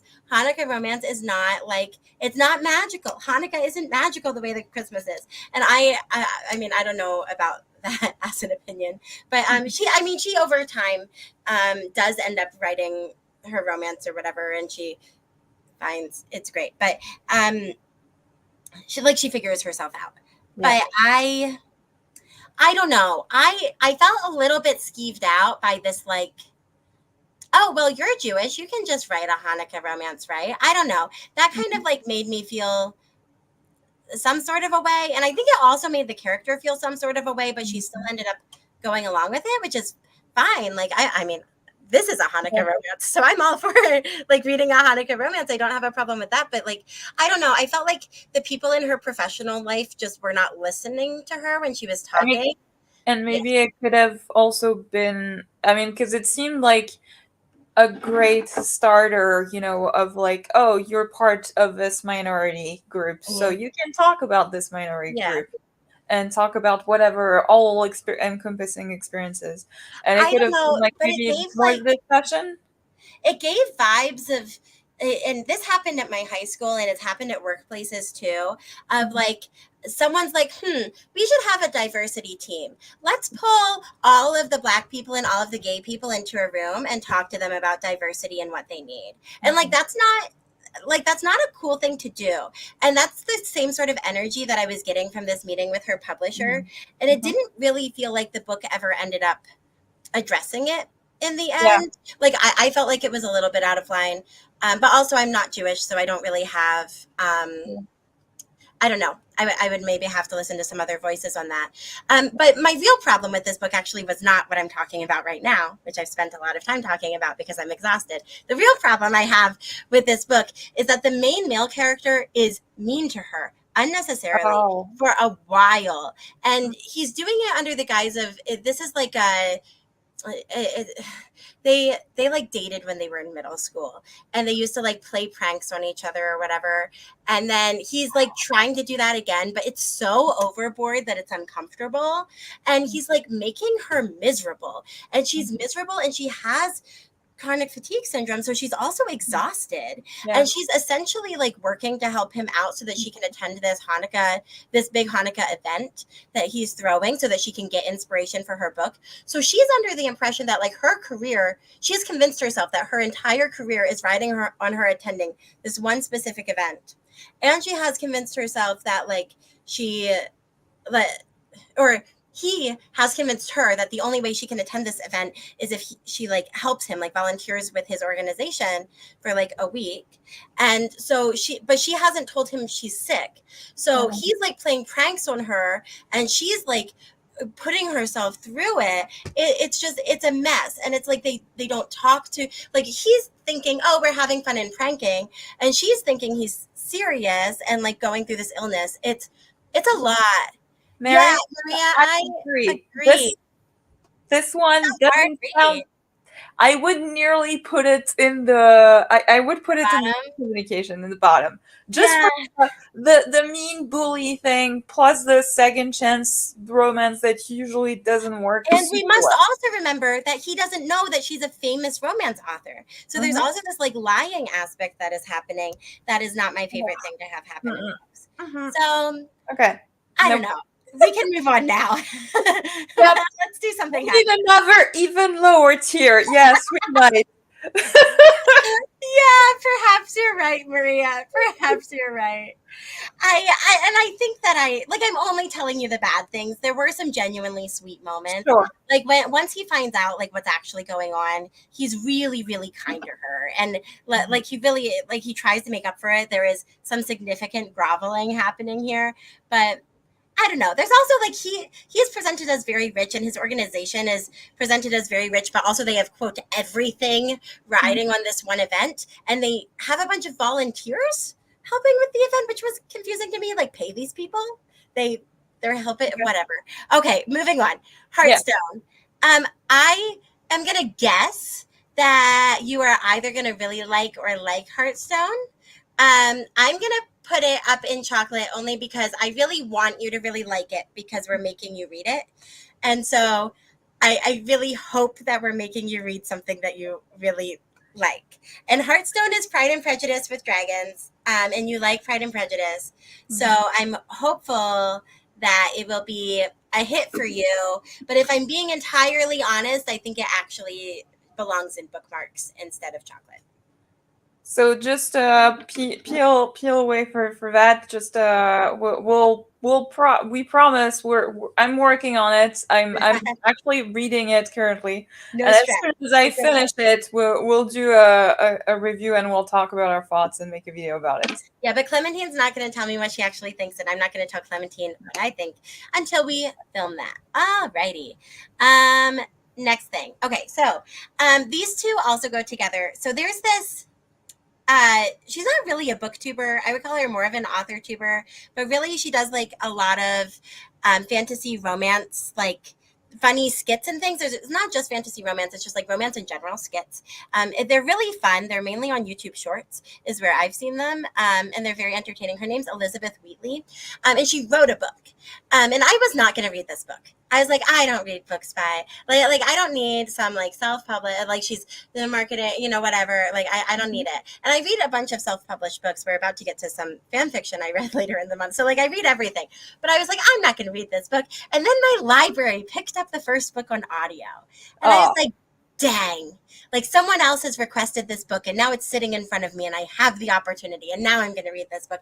And I ended up really enjoying it. It's a fantasy romance about this girl who um she's an assassin for her father, and her father is like the king of this area, and her sister is like the pretty one, and she's like the dangerous one. I think they're like half sisters, but Empire of the Sand is actually like strangely the premise is a little bit similar. Not really similar, just a little bit similar. So like, but remembering the intricacies of these families from like something I read several weeks ago is kind of tricky for me right now. But this guy named Dangerith comes and he's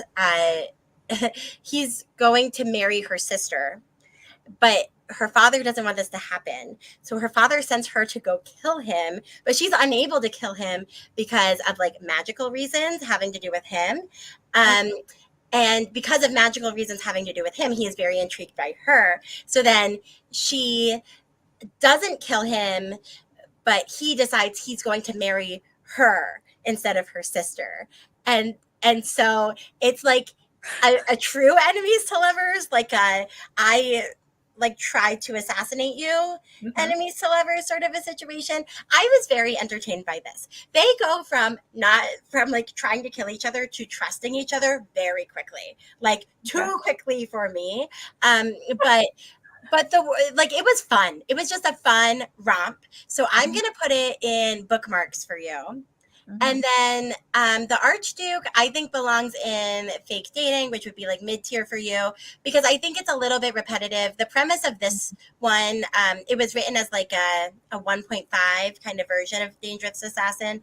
Um, this is essentially the first book from his perspective, which was kind of fun to read. But I wish I had read it further apart from the actual first book because I knew everything that was happening and I felt a okay. little bit bored. Yeah.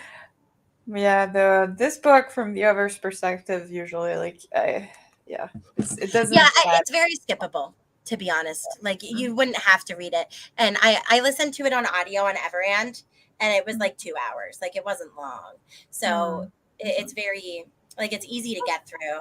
I would say that Dangerous Assassin is worth the read. I'm halfway through the second book right now, and I've been halfway through the second book for a little while. And it's called Dangerous Outlaw, and I do want to finish it. Like I want to finish the series. Okay. I got caught up with other things. But It yeah. sounds entertaining, so I put it in my want to read list. Yes. Yeah. It's been what, like two that I've convinced you to put on there this time? I feel very I mean, successful. to be fair, some of them were already on there. Like a Yeah. couple were already, like A Promise of Fire is already there. I I have feel like recommended my Rosa. most significant excitement for this time round is the Rook. I feel like Yes, that one was a successful yes, yes. situation. Okay, now I have to ask you another question, Clementine. Oh, okay. Have you ever read fan fiction?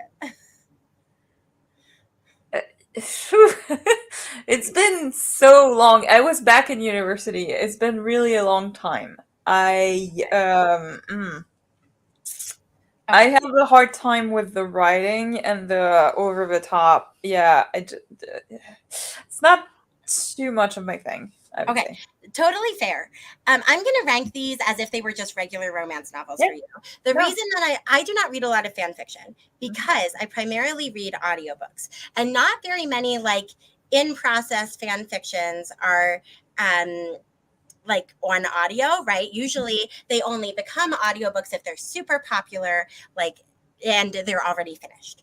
So Mhm. I read two fan fictions this month because, as I mentioned earlier on stream, if you were here, my brain has been like very overwhelmed. I have felt like I don't know. January's been a lot, not for any specific reason, just it's been long and tiring. And so I needed silly, fun, cute stuff. And I will say, I don't read the dark stuff. Do not recommend me the dark stuff. But if anyone has silly, fun, cute Hermione fan fiction, I will take it. Okay. You can put it in comments. You can send it directly to me. Like, I'll take it. But none of the dark stuff. I know there's none of that. Okay. Anyway, so the first one was my favorite. The first one that I read this month was my favorite. It's called, let me pull it up. Draco Malfoy and the Mortifying Ordeal of Being in Love. I listened to the ETL Echo version of the audiobook, and this was so cute. I I'm gonna put it in fake dating for you, Clementine, because I don't think that fan fiction's your thing, but I loved this one. It's essentially like post war. It's uh, Draco's in therapy, and as part of his like therapy stuff, his therapist has convinced him to go into the world sometimes. So he goes to this coffee shop every day, and then he runs into Hermione there at the coffee shop, and so he goes there for a really long time, and she goes there for a really long time. They're both going there before they go to work, but they don't run into each other because they're like their times are staggered. And then there's one day where she's running early, and she like sits at his table, and he's like, "Wait, you're at like, why are you here? This is where I'm supposed to be. You're not supposed to be here." Blah blah blah blah blah. And then it's very cute. It's just the whole thing is cute. Yeah, it's just great, and it made me happy. And that's what books should do. All right, next book. I'm just going to talk about the other one now because it's very similar. I did not like Remain Nameless as much, and I don't think you would like Remain Nameless as much. The premise is very similar, but they're and so the problem is that I was feeling overwhelmed this week, so I just read another one, and now they're all blending together. While you remember it, you could actually convince another person. So Maria said that she'll definitely Yes.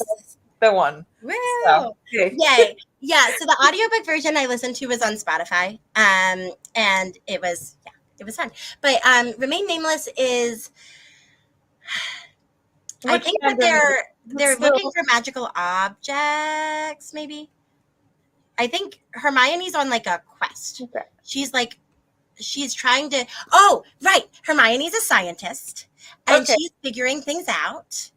And she's got like a special discovery that she thinks she's like almost on the brink of. She's got like her human like medical doctor license, and she's also got her like magical healer license. She's got both of them, and she's like one of the only people who is both a magical healer and a human doctor. And so because she's like super smart and also muggle born and also magical, so Draco is I don't remember what they're called. He's like one of the magical protection people. Starts with an A. Or yes, he's one of those. And he's assigned to protect her. And so because this discovery that she's on the brink of is going to like really infuriate some violent groups of people. So he's protecting her, and she's also like trying to finish her research. So as part of her research, they have to like go on these little trips, and like it's essentially like little mini quests along the way. And it was also very cute. I really liked the first one I read more than this one. Not significantly. I just I didn't think that this one had quite the same amount of charm, but it was cute. Yeah. Okay. Neato. That's not the right tab. Switching back and forth between tabs. I'm really struggling today, y'all. Okay. So now we get to the Angela had an empty weekend day and read 6 novellas in the same day because they were all free on Kindle Unlimited, and the Audible versions were also free if you had Kindle Unlimited. So all of these came out at the same time. They're like one of those novella series where each book is written by a different author, and they're all pretty well known romance authors. And so Uh, I read all of them in quote series order. So they put them in some sort of order for these. And I will say they put their good ones first and they left their not good ones to last. Because I read all of them in order. I was like, oh, wow, this is awesome. I'm having so much fun. How wonderful. And then I was like, like at the end, I was like, what? What happened? So, Abby's and Sally's. Yeah, well, and you read two of the better ones, Maria. Those were two of the like relatively good ones. So I would not necessarily recommend reading any more of them if I were you. I liked the Christina Lauren one a lot though. So that's to be okay. So I know it's Christina Lauren, and I know that you have like a thing, Clementine, but yeah, I'm it's gonna just put the one book I read, and everybody is saying that it's one of the lower books in the ratings for most people too. Because okay. like the holidays doesn't have like super high ratings compared to other books, and that's the one I read, right? So Yeah. Yeah, I think that's very true. I will say that at the beginning of all of this, because usually these like novella projects that corporations put out, usually they all have like a through line, like a theme yes, to them. So this first book is about these two students who are both at the same or similar high schools. They're both in the same like city area. And one of them emails a teacher about a test that he wants to like retake or something, or an assignment he wants to submit something, and it's like a very respectful, very nice email. But instead of sending it to the teacher, he accidentally sends it to this random girl, and she replies to him, and it happens to be on Valentine's Day. She replies to him and she's like, oh, hey, just a heads up, you got the like you missed this letter or whatever, like this is how you email the teacher, happens all the time, not a big deal. And so they start every Valentine's Day for the next several years. They'll email each other, but only on Valentine's Day. So the next year she emails him and she's like, happy Valentine's Day, like whatever. And they go back and forth and they like try to beat each other. It's very cute. And then they yeah, well, Maria, that's what you get with a romance novella for sure. Maria just said that the endings were just a little too perfect for her, and yes, that's exactly what I expect in a romance novella. So maybe what makes it good for me makes it I then don't read this one. I would cut your losses. But so they email each other, but like eventually they're like, oh, maybe we should like actually meet each other because we don't actually know who each other are. Like they haven't exchanged names, they haven't exchanged any personal contact information. All they have are these two email addresses, and it's cute. I had a good time. But what I thought the theme was going to be yeah, was like communicating with someone you can't see or who you oh don't know. That's what I thought it was. And then yeah, that fell apart. So the second book I also thought followed this theme. uh huh, It's by Abby Jimenez, who I really like. And I'm gonna just put this one here. Actually, I'm gonna shift these down because you're not a contemporary romance person. So, Abby Jimenez, Worst Wingman Ever. This is about a hospice nurse who is acting as a hospice nurse for her own grandmother, which is like really a challenge. And she this random guy who's working at the apartment complex. Oh no, his brother lives at the apartment complex where her grandmother lives. And so he's helping his brother out, and his brother asks him to put a note on his girlfriend's car, but he accidentally puts it on this like random girl's car instead. And she gets the note and she's like, this is kind of creepy. And anyway, they end up communicating with each other like via notes on her car for a while. oh, He's like, it's stressing me out that your tire pressure is like really low. Can you please fix it? And she's like, I'm going through a lot. But it's kind of funny and kind of cute, and they end up together, and it's sweet. But this one was like also kind of sad. Like I guess trigger warnings for like death of a family member or like any hospice stuff. Yeah, but like good book. I appreciated it.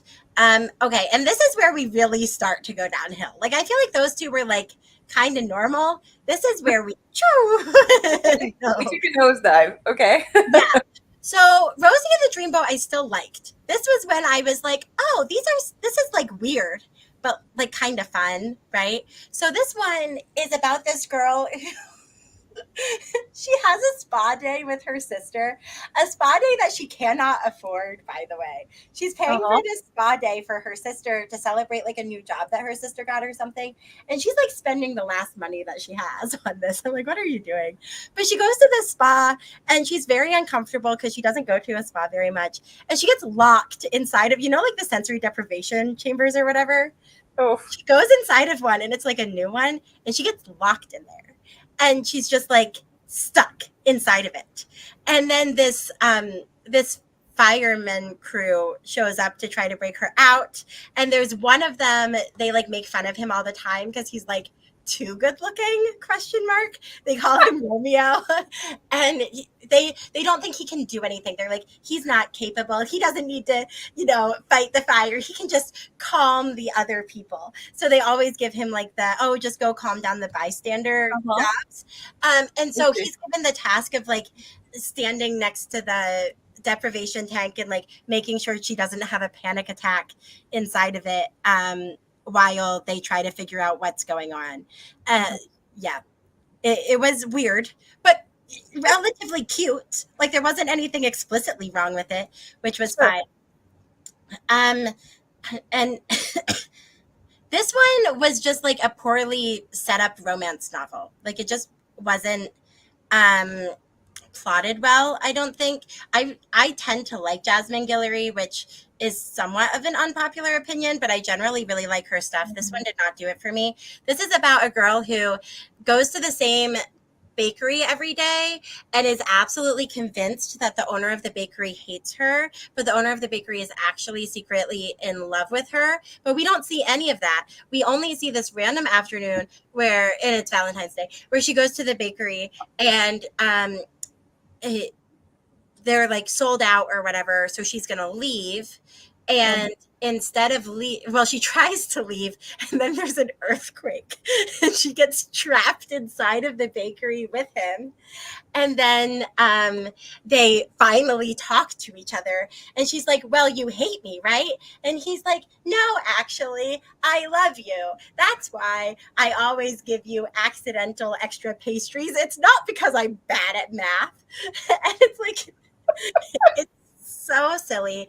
And I really think that a meet cute in like the beginning of a relationship is what makes Mhm.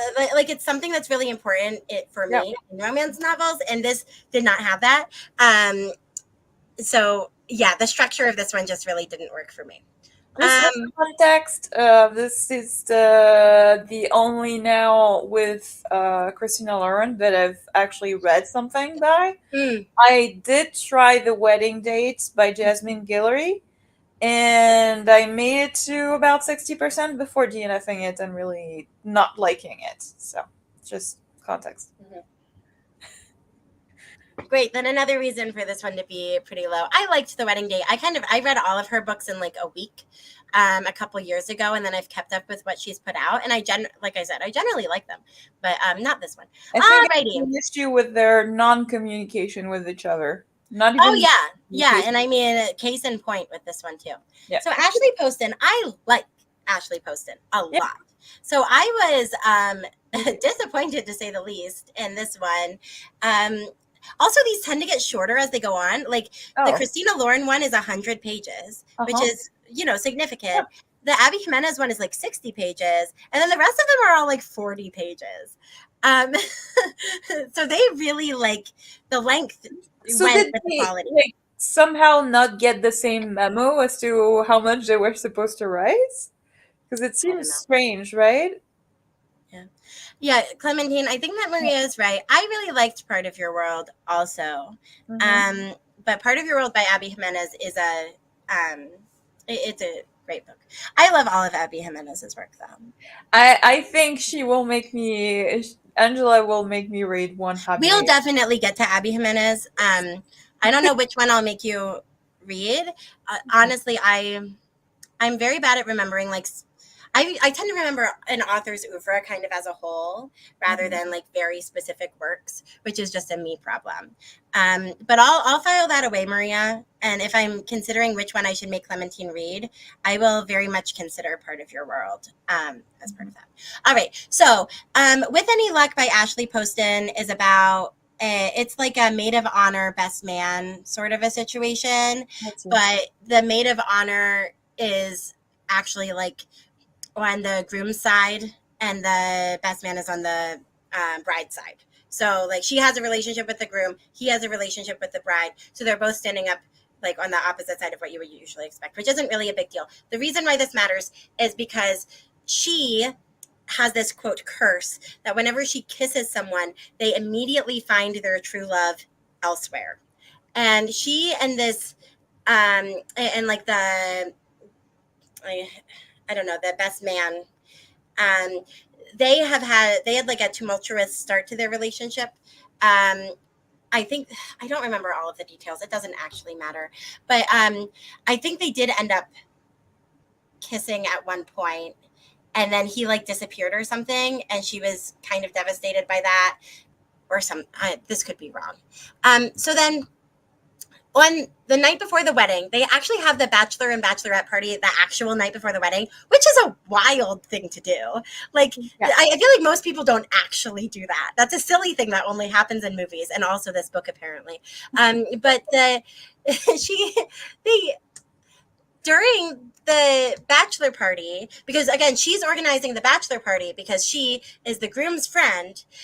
She remembers kissing somebody. But she doesn't remember who it is. And she has convinced herself that she kissed the groom so that he could figure out who his true love is and that it's not the person he's marrying and that he is running away because she gets woken up.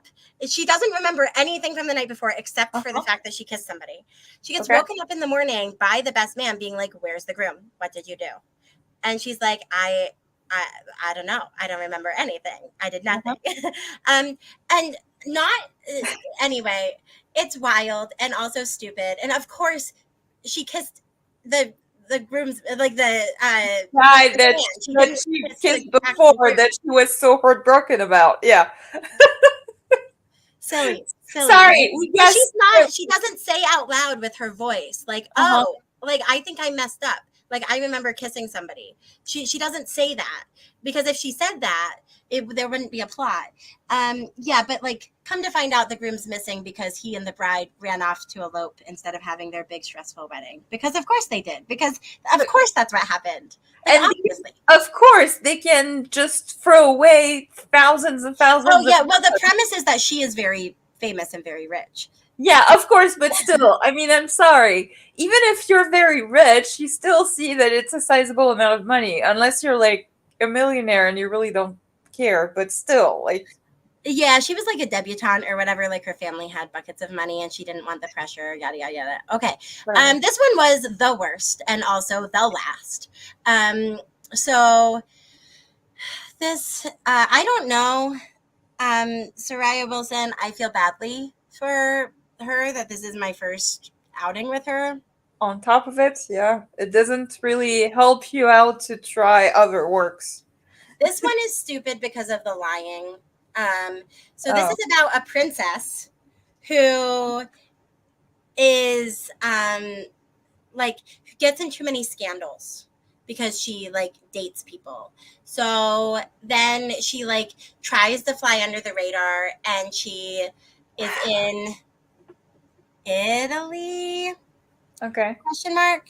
And so she's in Italy and she decides, even though she's a princess and she always gets followed by the press and everyone knows what she looks like, she decides to switch places with her assistant and send her assistant back on her plane as her, and that she's going to take a couple days just to like explore Italy by herself. And so and of course, I think it's Italy. Part of me thinks it might be France, but I'm pretty sure it's Italy. It doesn't actually matter. So she's like going to explore this beautiful historic city by herself, and she runs into this random guy who's a photographer. I'm going to spoil this, by the way, so if you care about this book for some reason, like, go away for 5 minutes and come back. But you shouldn't care about this book because it's not good. So she goes. It's just so silly. She goes to this place and she finds this photographer, and they like start talking to each other. He helps her out. I think she like passes out because it's too hot, or Wow. Okay. maybe she hasn't eaten or something. She has like a little mini medical emergency, and he like takes care of her. And then come to find out, there are some paparazzi that are following him that get a picture with her. Scandal ensues. Come to find out, he's also a prince, Oh. but in disguise. And they both wanted to visit the same town at the same Well, at the he was same time. living there, but he was like trying to live under the radar, and she like kind of blew his cover, and he's like pretty upset about it. But he's like, we can't be together because you're famous and I'm trying to stay out of the limelight. And she's like, but we're so perfect for each other. And then she like leaves or whatever. Like she leaves. They break up Okay. their 24-hour relationship, and then and then he ends up tracking her down and grovels, and then they get back together. Oh my god. Maria, I'm glad you're enjoying it because I'm pretty sad that this is what I have to say. I'm enjoying it too. Also, on top of that, Maria, that way you have a sort of summary of all the books that you didn't try, all the novellas you didn't try in the series and are not really worth it. I will say, 15 minutes ago, we had 4 people watching this stream, and I ran all of them off with my commentary, except for you, Maria. So thanks for sticking it out. Yeah. You're the MVP. Alrighty, last book, I promise. Empire of Sand. I don't think that this is going to be in your all-time favorites, but I do think you would really like this book. I also know that you own it. So you also think that you might like this book, which I think makes a lot of sense. Basic premise. This is the one that the premise almost feels a little bit like Dangerous Assassin, so that's why they were getting kind of mixed up in my brain. So this girl, I don't remember anyone's name. This girl is living in this like desert city, and she's the daughter of the oh, he has a title. He's essentially like the mayor of the city. Yay, Maria. If you remember any of the random words that I'm forgetting, feel free to send them my way. But so her dad is like in charge of the her dad's in charge of the city. My brain is so dead. Her dad is in charge of the city, and he's like of the noble class. But his 2 daughters were not children with his current wife. He more recently married his wife. Previously, he had been in a relationship with a woman who there's like the noble class, and then it seems to me like there are like regular people, and then there's like this this race of people who kind of like they live in groups, they kind of travel as groups, and they have like a special connection to these spirits that are around, that are like kind of around in the world. Uh-huh.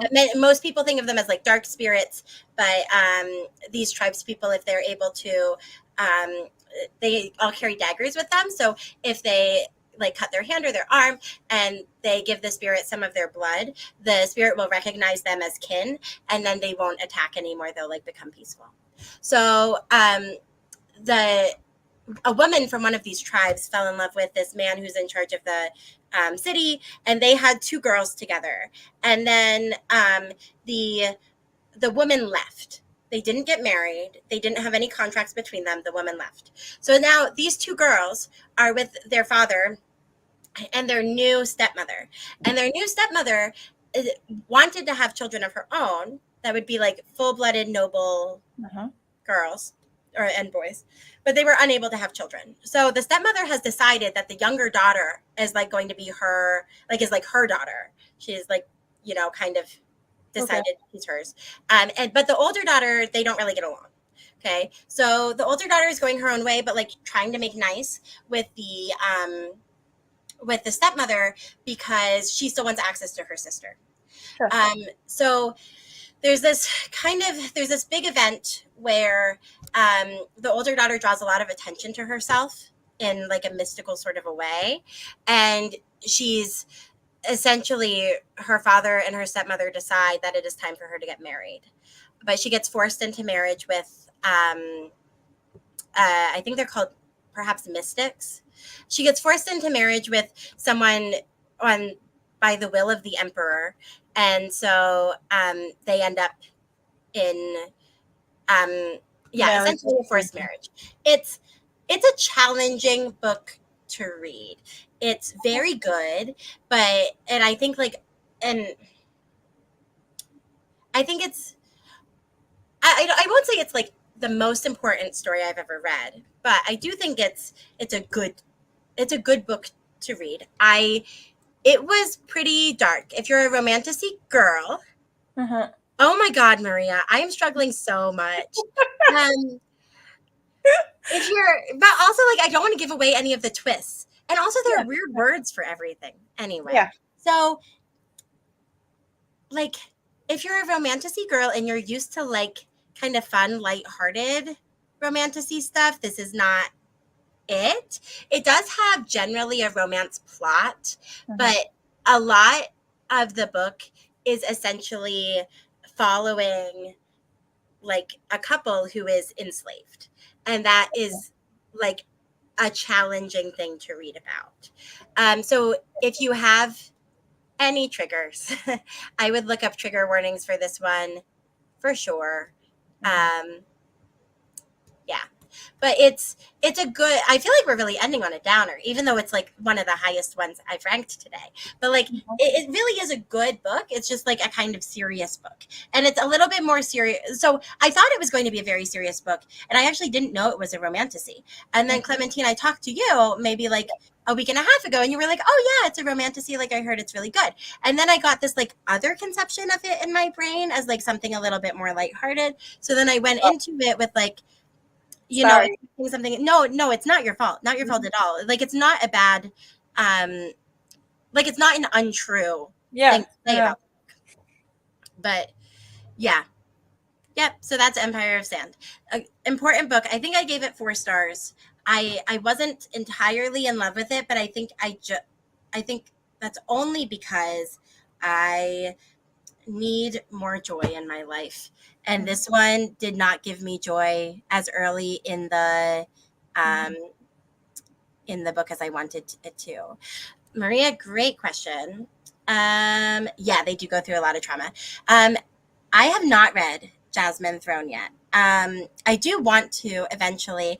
I do want to read, even though this was kind of a tough read for me. I want to read. Is it Realm of Ash? Is the second one? I think it is. I do want to read it. I just don't know that I could read it right away. I think that Realm of Ash is about her younger sister.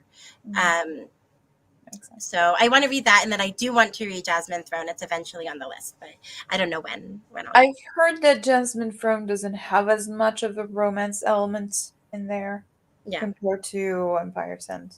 For Uh, some reason, I thought Jasmine Throne might be sapphic, but maybe I I'm think it wrong. is, but there's more political fantasy in there. I believe more than in terms of ratio of fantasy romance Yeah. plots. But um, Yeah. Yeah. Yeah, Empire of Sand was just it was a hard book, and it's just, yeah. So like right after Empire of Sand, I read Remain Nameless because I was like, Mhm. I need Mhm. some joy to be. Yeah, and I mean, I do say that I would like alternate between, yeah, Maria's saying more of the Sapphic, but more of subplots. a Yeah, subplot. Yeah, yeah. A little bit like I think, have you read The Unbroken by C.L. Clarke? it was on my list for a little while, and then I think I heard some, just like a couple of people I trust with like Yeah. not stellar reviews, not bad, but like just Sure. not. No, it wasn't bad for me, but I think in terms of like the aspects that it has, it is also a political fantasy Hmm. with a sapphic subplot a little bit too. Hmm. But I think Jasmine Frone would probably, I think I would have more potential to like it. Simply because I think the Unbroken for me it was really slow going, and there was some miscommunication between like the two characters, but I did understand the miscommunication. And Maria, I think there's potential that you would like it, for sure. Um, at the end, I did like the ending. I remember with like the magic. I'm being vague because I read it like a few months after it came out, so at least a couple years ago now. And it really made me intrigued to continue where things were stopped at and where it was going with. And then the second book, it took like a year and a half or 2 years to be published, and by then I was rediscussing with myself, and I was like, it's too slow. Also, the reviews I think for the sequel were not really stellar, especially for the ones that didn't really love the first one. I think so. Yeah. Yeah. Yeah, yeah, there's so many books to read too. So Yeah. many books and so little time. Um, but thank you guys for going on this very lengthy journey with me. Yes. I appreciate it. That was my month in reading. For me, it was like pretty okay. There were a lot of 3.5 stars, and for me, a 3.5 star is like I liked it, and I would like probably read from this author again, but it wasn't like awesome. A 4 star is like I feel really good at the end of this book. Like I enjoyed that as a reading experience, and so I wish I had more 4 and 5 stars from my January. Yeah, I mean, me too. I mean, I obviously, And or I maybe kind of even some one or some 2 stars because I would have more fun talking about it. Yeah, Maria, I just read like 9 books and I talked about mm, 6 of them, so it'll be quicker for sure. yeah, and we're But tentatively planning when we get the time yeah. to kind of edit this stream down so that it's to just have a version of the wrap ups up somewhere. So that's also an option. But yeah, it's just scrolling back 2 sprints, I think, would get you there. Yeah. Anyway, Alrighty. thank you for joining us, and we'll come back next week. We don't know exactly when. We'll see. But Yeah. Yeah, we're gonna figure it out. Thank yeah. you to everyone who has listened at any point tonight, and especially to Maria, who has been a stellar, wonderful subscriber in the chat. Thank you so much.